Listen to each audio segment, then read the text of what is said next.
home.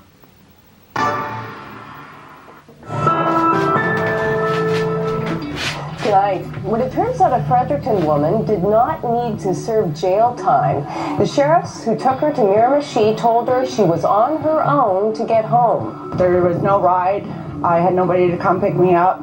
They just drove me to the Tim Hortons and the gas station and pointed in the direction of which way I should hitchhike.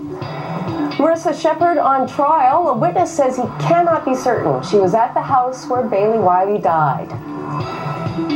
And homeowners, think quickly. There's 2 weeks left to challenge this year's property tax bill. This is CBC New Brunswick News.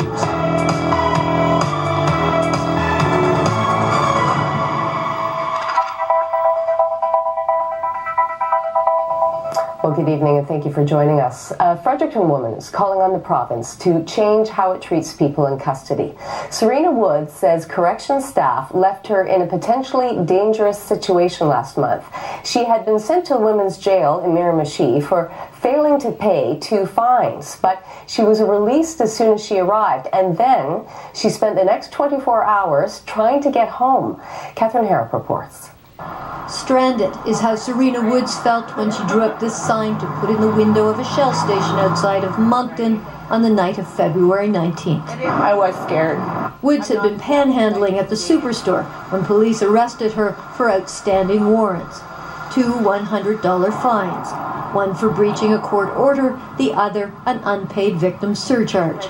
She didn't have the money to pay, so she was put in a holding cell overnight. Fredericton police say they can only hold someone under 24 hours. Serena Woods was then transferred by sheriffs to the New Brunswick Women's Correctional Centre in Miramichi. And then when I got to Miramichi, they told me that my fine was paid and that I could go home. And there was no ride. I had nobody to come pick me up. They just drove me to the Tim Hortons and the gas station and pointed in the direction of which way I should hitchhike. I was like, holy shit. You're just gonna let me out into someplace I don't even know. Give me a Google map. I sat there and wondered what the hell, what am I gonna do? The receipts for Woods' fines were printed at 16:25, 4:25 in the afternoon on that holiday Monday. It was evening when she was dropped at the local Circle K. She eventually got a ride to a Shell station on the edge of Moncton. At 10 p.m., she encountered truck driver Victor Poirier.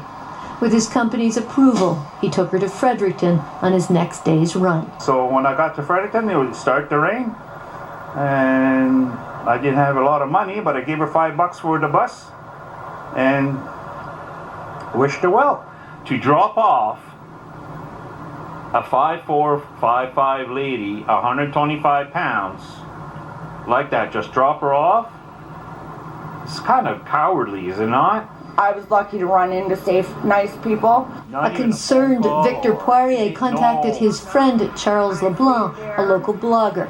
That's when Serena Woods' story first came to light.